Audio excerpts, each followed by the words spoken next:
Сәлеметсіздер ме, Жанашыр ұстаз YouTube арнасының көрермендері. Бүгін біз сіздермен информатика сабағынан 8-дік және 16-лық санау жүйелері тақырыбын өтетін боламыз. Біздің өміріміздегі санау жүйелері.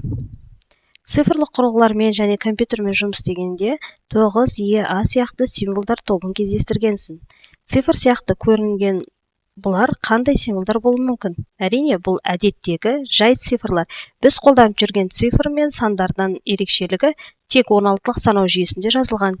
Екілік санау жүйесін компьютерде қолданудың өзіндік қиыншылықтары бар. Үлкен таңбалы сандарды қолданғанда екілік санау жүйесінде 0 және 1 тізбегі өте ұзын болады. Сондай жағдайларда 16-лық санау жүйесін қолданған тиімді. Бір санау жүйесіне екінші санау жүйесіне сандарды ауыстырудың бірнеше әдісі бар.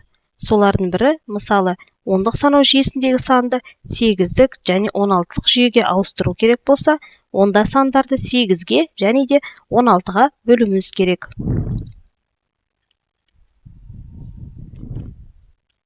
Санау жүйелері. 8-дік санау жүйелері 8-дік санау жүйесі негізі 8-ге тең болатын санау жүйесі. Бұл жүйеде тек 0-ден бастап 1, 2, 3, 4, 5, 6, 7 цифрлар қолданылады, ал 8 және 9 цифрлары болмайды. 8-дік санау жүйесінде әрбір разрядтың мәні 8 санының дәрежелері арқылы анықталады. Аталған жүйе информатикада және компьютерлік техникада екілік санау жүйесіндегі сандарды ықшам әрі түсінікті түрде көрсету үшін қолданылады.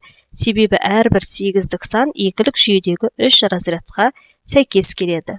Мысалға алатын болсақ, сол жағыңыздағы суретте көрсетілген 315-ті бөлеміз 8-ге, яғни 8-дікке айналдырған кезде 8-ге бөлуіміз керек. Яғни біз бөлген кезде міндетті түрде мысалға бүтін бөлігін бөліп отырамыз. Мысалға 315-ті 8-ге бөлгенде біз 3-тен береміз, және де бұл жерде 3 жерде 8-ін 24. Одан кейін 5-ті түсіреміз. 1-ден 4 алынбайды, 3-тің 1-ін аламыз, яғни 11-ден 4-ті алып 7-ні түсіреміз. Енді осы 72 шығару үшін 75-ті біз 8 жерде 9-ын деп 72 деп аламыз. Ол кезде 75-тен 72-ні алғанда 3 түсіп қалады. Енді осы бүтін бөлігін алып 39 қалды ғой. Сол 39-ды қайтадан 8-ге бөлеміз. Яғни 39-ға жақын сан қандай? Яғни 8 жерде 4-ім 32. Демек 39 минус 32, 9-дан 2-ні мына жерден алып тастайсыздар 7. Сонда біз 8-ге айналдырған кезде төменнен жоғары 3, 7, 4 деген сандарды жазып алып қаламыз.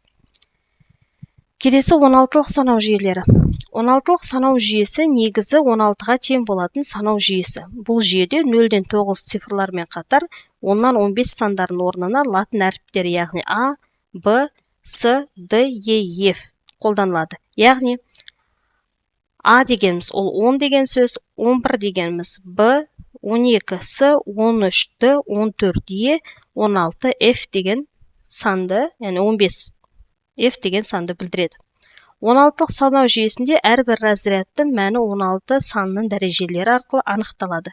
Мысалға 315-ті, дәл жаңағы 315-ті бірінші мысалдағындай 16-ға айналдырылатын болсақ, біз 315 16-ға бөлеміз.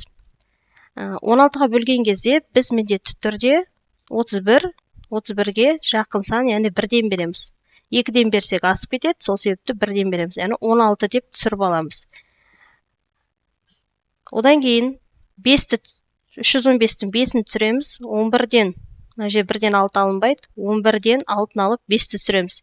Енді бұл жерде 2 қалды. 2-ден 1-ді алғанда 1. Енді кейін 9-дан береміз. 6 жерде 9, 54. 4-ін жазамыз. 5 ойда. 1 жерде 9-ым 9. 9-ға қосамыз 54-тің бағана қалған 5 ойдағысы. Яғни 5-ті қосқанда 14. Сонда 155-тен 144-ті алып тастаймыз.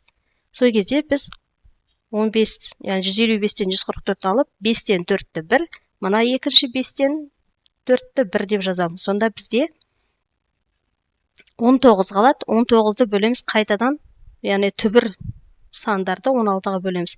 19-ды 16-ға бөліп 1-ден береміз. Яғни 19-дан 16 алып тастаған кезде 3 қалады. Демек бізде 11, 3 және 1. 315-ті 16-лыққа айналдырған кезде бізде 11, 3, 1 деген сандар шығады. 16-лық санау жүйесінің әрбір разрядтың мәні 16 сан дәрежелері арқылы осылай анықталып отырады. Келесі санды 8-лік және 16-лық санау жүйесінің 10-лық санау жүйесінде кері ауыстыру қалай жүргізіледі? 2-лік санау жүйесінде сандарды 10-лық санау жүйесінде аударуды қолданатын жалпы өзінің формулалары болады. Мысалға, санды 8-лік және 16-лық санау жүйелерінің 10-лық санау жүйесіне кері ауыстыруда да дәл 2-лік санау жүйесінен 10-лық санау жүйесіне ауыстыру әдісі қолданамыз. Тек айырмашылығы 2-лік негіз орнына 8-лік және 16-лық негіз қолданылады. Мысалы, 8-лік санау жүйесіндегі, яғни 315-ті 8 санау жүйесінде тұрса, және 16-лық санау жүйесінде 315, 16 болса көрсеткіші, санын 10-лық санау жүйесіне ауыстыруларыңыз қажет.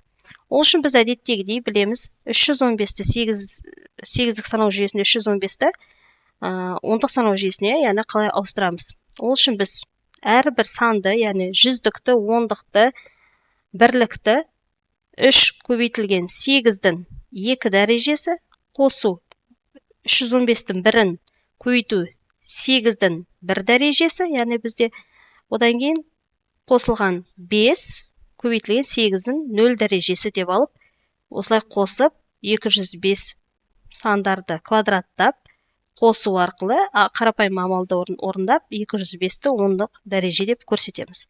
Дәл 16-лықта да тура солай, тек қана көбейтіп 3-ті 100-лікті 16-ның 2 дәрежесі плюс 10-лықтың 1 деген санын, яғни 16-ның 1 дәрежесі, одан кейін 5 деген 1-лікті 16-ның 0 дәрежесі ретінде жазып алып, 789 деп есептеп шығарып, 789-ның 10-лық санау жүйесіне кері ауыстырамыз.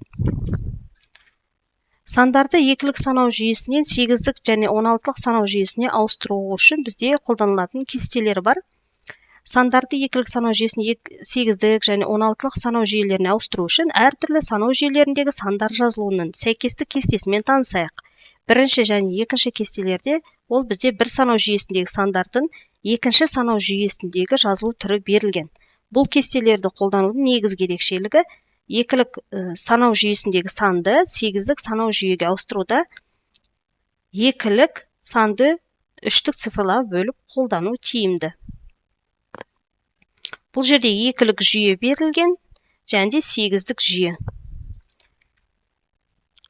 16-лық жүйеде біз айтып өттік, 0-ден f-қа дейін аралықты қамтиды, яғни 0, 1, 2, 3, 4, 5, 6, 7, 8, 9 сандарын, және 10-ның орнына 6a, 11-ның орнына b, 13 бізде s, 14 бізде d, 15 e, және 16 f-ті қабылдайды. 2-лік жүйе сандары берілген кесте бойынша, одан кейін 10-лық жүйе, яғни 10-лық жүйенің кесте түрлері беріліп отыр.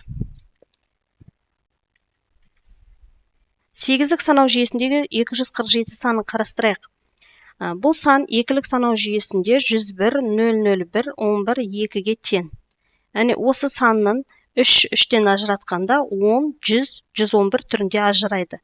Соңғы бөлік бір цифр жетіспейді. Жетпей қалған цифрдің орнына алдыңғы жағына 0 цифрын қосып отырамыз. Дәл осы әдісті кері орындасақ, онда 2-лік санды 8-лік жүйеге ауыстыруға болады. Санды 2-лік санау жүйесінен 16-лық санау жүйесіне ауыстыру үшін екінші кестедегіндей деректерді қолдануымыз керек. 8-лік жүйеден айырмашылық бұл жерде 2-лік цифрларды 3-3-тен емес 4-4-тен ажыратуы керек.